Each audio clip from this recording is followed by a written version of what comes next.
Hello everyone, welcome back to my channel. इस video में हम V neck centre pleated kurti की कटिंग और उसकी स्टिचिंग देखेंगे, जिसके लिए मैंने यहाँ पे ये फैब्रिक लिया हुआ है। इसमें एक साइड का पैटर्न है, तो उसे ध्यान रखते हुए मैं बैक और फ्रंट के लिए फैब्रिक अलग से कट कर लूँगी। दोनों फैब्रिक अलग अलग कट करूँगी। फ्रंट और बैक फैब्रिक में 1 इंच का डिफरेंस होगा। बैक वाला जो फैब्रिक है वो 1 इंच एक्स्ट्रा मैं लूँगी और फ्रंट वाला 1 इंच छोटा होगा। तो यहाँ पे मुझे जो रेडी लेंथ चाहिए वो 40 चाहिए, तो मैं 41 पे इसकी कटिंग करूँगी और बैक वाला पार्ट 42 पे कटिंग करूँगी। तो यहाँ पे डबल फोल्ड में मैंने फैब्रिक को बिछा लिया और लेंथ की मार्किंग कर लूँगी। और इस लेंथ की मार्किंग करने के बाद इसे स्ट्रेट कर लूँगी एक स्केल की हेल्प से। आप चाहो तो इंची टेप से भी स्ट्रेट कर सकते हो और इसे कट कर लूँगी। और बैक पार्ट के लिए सेम फैब्रिक कट करूँगी, लेकिन इससे 1 इंच लंबी। तो जो भी आपकी हाइट होगी, यानी कुर्ती की आपकी जो हाइट रेडी रखनी है, और नीचे फोल्डिंग की आप अपने अकॉर्डिंग कम या ज़्यादा फोल्ड कर सकते हो, तो उसके अकॉर्डिंग आपको फैब्रिक ले लेना है। और बैक का 1 इंच बड़ा और फ्रंट का 1 इंच छोटा रहना चाहिए बैक के अकॉर्डिंग। तो पहले यहाँ पे मैं आपको फ्रंट वाले में फोल्ड करके दिखाती हूँ कि कैसे हमें फोल्ड कर लेना है। तो यहाँ पे मैं बंद वाली साइड से 3 इंच पे मार्क कर रही हूँ और ये मार्किंग मैं ऊपर से लेके नीचे तक कर लूँगी। यहाँ फैब्रिक की जो विड्थ थी वो 22 इंच थी, तो यहाँ पे मैं 3 इंच पे मार्क कर रही हूँ और इस मार्किंग को 2-3 जगह पे कर लूँगी और उसके बाद फैब्रिक को फोल्ड करके और यहाँ पे पिन कर लूँगी। पिन कर लेने से फैब्रिक मूव नहीं करेगी। आपके पास अगर कॉटन फैब्रिक हो तो आप ऐसे ही बिना पिन के भी बस फोल्ड करके काम चला सकते हैं, पर पिन कर लेने से आराम होगी आपको कटिंग करने में। तो यहाँ पे पिन कर लेने के बाद बैक वाले पार्ट को भी मैं उसकी विड्थ को भी मैंने 6 इंच कम कर लिया है और दोनों फ्रंट और बैक पार्ट की विड्थ एक कर ली है।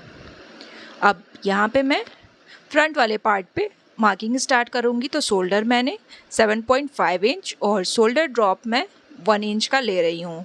उसके बाद आर्म होल के लिए 7.5 इंच पे मार्क कर रही हूँ और कुछ इस तरह से हमें शेप दे देनी है।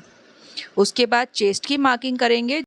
यहाँ पे चेस्ट का 4th part plus 2 inch losing, और उसके बाद वेस्ट की मार्किंग करेंगे जो कि होगी 16 इंच पे, और हिप की जो मार्किंग होगी वो होगी 22 इंच पे। तो वेस्ट का 4th पार्ट जो कि है 9.5 मेरे केस में प्लस 2 इंच लूजिंग, और इसे मैं ए लाइन शेप में बना रही हूँ, तो यहाँ पे हिप वाले मेज़रमेंट की कोई काम नहीं है। अब इसे क्या करना है, नीचे से 3 इंच या फिर 2.5 इंच ऊपर की तरफ लेते हुए आपको कुछ इस तरह से तिरछा मिला लेना है, और नीचे से ये जो 2.5 इंच की मार्किंग हमारी रहेगी उसे हमें हल्का कर्व देते हुए अंदर की तरफ मिला लेना है। अब यहाँ पे हमें आर्म होल का सेंटर निकालना है और उसे मार्क कर लेना है, और जहाँ पे आर्म होल का सेंटर आया है अंदर की तरफ 0.75 जितना अंदर ले लेना है और कुछ इस तरह से ऊपर से उस लाइन तक स्ट्रेट मिला लेना है। और उसके बाद ये आर्म होल शेपर जो स्केल आती है उससे आपको ये शेप दे देना है। अगर आपके पास ये स्केल नहीं है तो अंदर की तरफ वो लाइन तिरछी करते हुए 1.25 इंच तक आपको ये शेप लगानी है। उसके बाद 1 इंच बाहर की तरफ जाना है और फिर से बैक आर्म होल के लिए शेप लगा लेना है कुछ इस तरह से।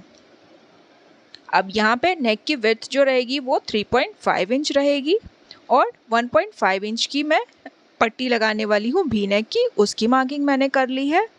अब उसके बाद जो रेडी लेंथ रहेगी वो 7 इंच रहेगी और जो वे शेप जाएगा हमारा वो मैं 14 इंच पे डाल रही हूँ। तो इसे 14 इंच पे मार्क कर लेना है और स्ट्रेट कर लेना है।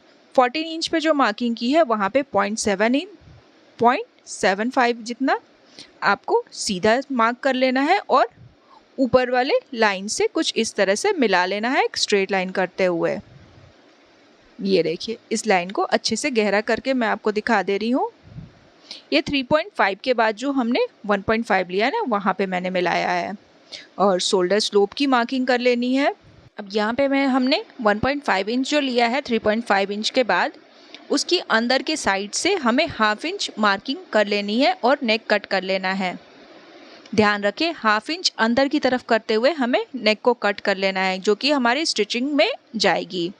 तो इसे हमें पहले बाहर नेक को छोड़ते हुए बाहर की तरफ से पूरी कटिंग करके दोनों पार्ट को कर लेना है अलग। तो बैक वाला पार्ट 1 इंच जैसा कि हमने ऊपर लिया है सेम शेप में हमें कट कर लेना है। तो पहले हम बैक वाली जो मार्किंग है उसके अकॉर्डिंग ही कटिंग कर रहे हैं यहाँ पे।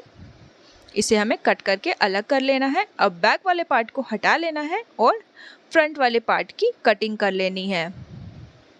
फ्रंट वाले पार्ट का आर्म होल हमने कट कर लिया। अब जो ये पिन लगाया था उसे हमें खोल लेना है और यहाँ पे ये स्ट्रेट लाइन ड्रॉ कर लेनी है।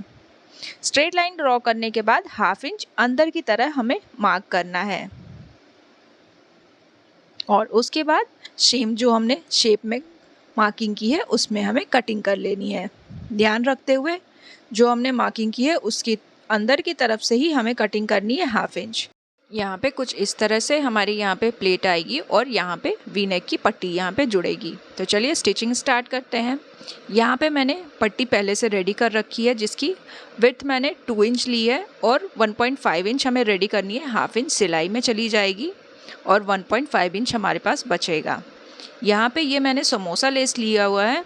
इसे मैं इसके समोसा जो ट्रायंगुलर पार्ट है उसे अंदर की तरफ रखना है, राइट साइड अंदर की तरफ और समोसा भी अंदर की तरफ रहेगा जो ट्रायंगुलर शेप है। और इसके ऊपर से 1.5 इंच पे मैंने एक सिलाई लगाई हुई है तो मुझे वो दिख रही है। उसी सिलाई पे आपको रखते हुए इस लेस को सीधी सिलाई लगा लेनी है। दोनों ही पट्टी पे मैं इसकी सीधी सिलाई लगा लूँगी। इसकी लेंथ मैंने 15 इंच रखी है जो कि मैं बताना भूल गई थी।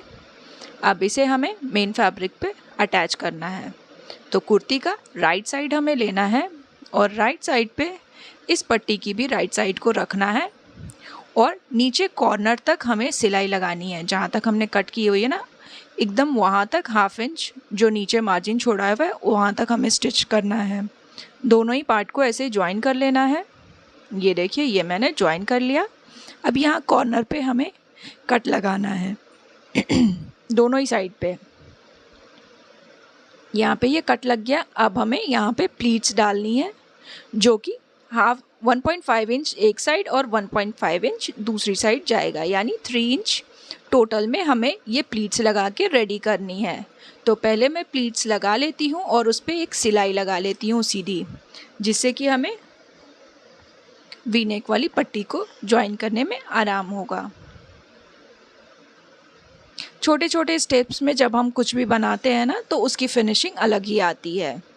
अब यहाँ पे राइट साइड अंदर की तरफ रख लेंगे और कुछ इस तरह से रॉन्ग साइड पे हमें टर्न करना है और इस पट्टी को और प्लीट्स को इकट्ठा करते हुए यहाँ पे अगर आप चाहो तो पिन लगा सकते हो। मैं ऐसे ही सिलाई लगा रही हूँ और यहाँ पे एक स्ट्रेट सिलाई मैंने लगा ली। अब इसे ये नेक हमारा कंप्लीट हो गया है ऑलमोस्ट। अब इसके ऊपर ना मैं टॉप स्टिच लगा दूँगी एक शोल्डर से दूसरी शोल्डर तक। ये हमारा कंप्लीट हो गया। ऊपर से जो एक्स्ट्रा फैब्रिक है और अंदर से जो एक्स्ट्रा फैब्रिक थी वो मैंने कट कर दी। अब यहाँ पे अंदर ये जो ओपन है उसको कवर करने के लिए मैं पट्टी लगाऊंगी फैब्रिक की। तो यहाँ सबसे पहले मैं 7 इंच पे मार्क कर रही हूँ। आपको नेक की डेप्थ जो चाहिए आप उसके अकॉर्डिंग मार्क कर लें। और यहाँ पे मैं ये कुर्ती वाली फैब्रिक ले रही हूँ और इसके डबल लेयर्स में लगाने वाली हूँ। इसे डबल फोल्ड कर लिया और साइड से इसे सीधा कर लूँगी, जो एक्स्ट्रा है उसे कट कर लूँगी और इसे कुछ इस तरह से अंदर की तरफ इंसर्ट कर लेना है और इसे ऐसे रखते हुए पिन की हेल्प से मैंने इसे सिक्योर कर लिया। अब इसके ऊपर भी मैं एक टॉप स्टिच लगाऊंगी। आप चाहो तो जितना दूर नेक पट्टी लगाया आप उतने दूर ही स्टिच लगा सकते हो। मैं एक शोल्डर से दूसरे शोल्डर तक पूरे में स्टिच लगा रही हूँ। यहाँ पे ये नेक बन के रेडी हो गया है। अब हमें बैक पार्ट के नेक को रेडी करना है।